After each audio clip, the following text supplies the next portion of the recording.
As we all know, social media's influence appears to have no bounds in this day and age, and it's caused us to rethink relationships, business, even elections. So does this mean we need to rethink the impact it's having on our children? One etiquette school in Mayfair believes that we do, and have begun offering online etiquette lessons to help combat the rise in online abuse. A good idea, you might say, until you see the price tag. Over £2,000. Well, here to talk it over, the etiquette expert, William Hanson, and parenting journalist and expert, Leah Hughes-Joshi.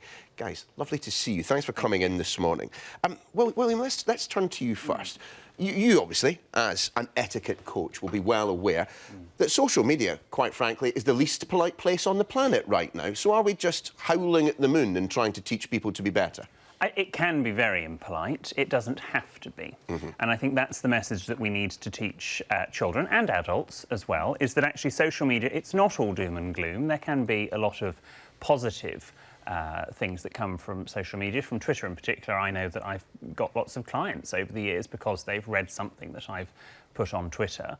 And so there are positives if you use it well. Now, if I were using Twitter badly and was being quite rude and aggressive, as some television personalities are, world leaders. Never happens to us, does it? Exactly. Never. Then that probably wouldn't happen. And I think a lot of parents who perhaps aren't on social media themselves will hear all the doom and gloom stories and think, well, gosh, if my child is on social media, this is bound to happen to them. It actually doesn't have to be like that, which is why lessons in social media etiquette have started. I mean, it is quite a simple idea, though, isn't it? At its core, it is, you know, treat others as you'd wish to be treated. I mean, that's common sense, really, isn't it? It is. I mean, look, nobody would argue with the idea that there's a lot of very rude people out there on social media, and if you can stop your child being rude to others, or perhaps being on the receiving end of rudeness and not knowing how to deal with it, all the better. Now, there's a trend among parents to outsource more and more things to specialists and experts, rightly or wrongly. And, you know, there have been services such as having your children's nits taken away, teaching them to ride a bike, all sorts of things that arguably parents could do. That's what I was going to ask William. Who's paying this amount of money? And are they people who are just dropping their kids and thinking, right, you fix the problem, or are they investing in it for themselves as well? Is it a joint project? I think, yes, in an ideal world, the schools and parents would be doing it. But sometimes the schools and the parents don't necessarily know whether it's with social media etiquette in general, or whatever the topic is. Or if they do know, they want to have a different voice to reinforce that's the point, message, isn't it? because you know, there is a point where actually you stop listening to your parents. Eventually, when you get into your teenage years, your parents cannot do anything right. And so to have somebody else, especially someone who is probably closer to your age, tell you, actually, X, Y, and Z can happen, you don't have to do it, probably is a good thing. I mean, isn't there an argument, though, that young people shouldn't actually just be on social media?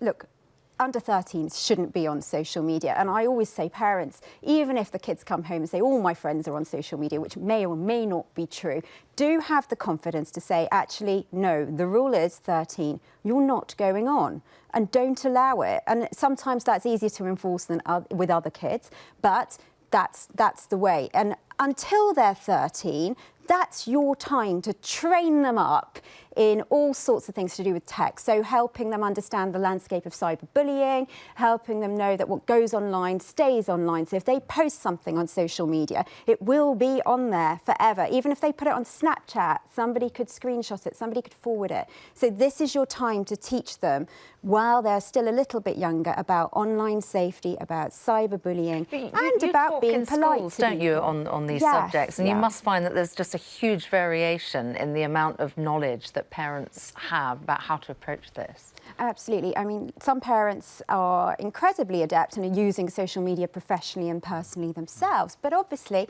for others, it's an alien world. It might as well be another language to them.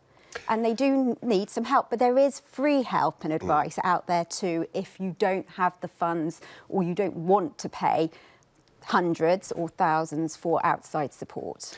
I mean, William, is this perhaps a symptom of a broader malaise? I mean, there's a survey, there's a piece of research this morning that suggests that, you know, 10% of nursery school teachers have heard nursery-age children swearing Now, if you've got kind of under fours, you know, using curse words, the idea that they're going to be polite to each other once they get access to Twitter is probably a bit of a silly one, isn't it? Yes, and to be honest, if something like that is happening, something so fundamentally awful for a young child, especially of that age, to be using curse words, and I think most child, they say the odd thing from now and again, but to do it regularly, yeah, particularly if their parents are regular users of profanity, is a bit tragic. So yes, you know, the social media etiquette classes, all very well and good, but hopefully there have been some fundamentals that have been sorted out before we've got to that stage. How can I just ask, out of personal interest, Yes. how did you become an etiquette expert? Oh, well, gosh. Where did that come from? Did you start off as a real horror case and you've kind of seen the light? Have you always been like this? I think he was always polite. Can't you tell? Born like that. Yeah, my grandmother gave me a book of etiquette when I was 12 for Christmas, because I know this is hard to believe. I was quite a precocious child. No.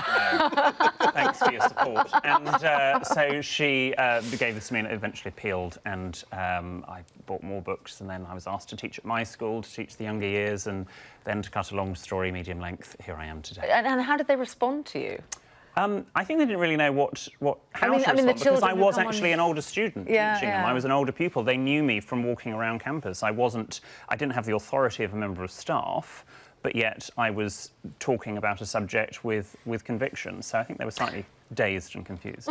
Perhaps just a little bit. No, guys, thank you both for your expertise in this. The thing is, I remember a time when Twitter actually was quite a polite place. Lovely, that people used to do little hat tips when you shared links. All of that's disappeared. Follow Friday? Exactly, Follow Friday. Yes. And it's all died to death. We're I just remember when waiting this for were the all latest fields. tweet now. Yeah, Liam, William, thank you so much for giving us your advice, and apologies if we've been rather rude to you, specifically, Well, William, I'll this cope. morning. Yeah. Go and have a lie down. Thanks for being with us.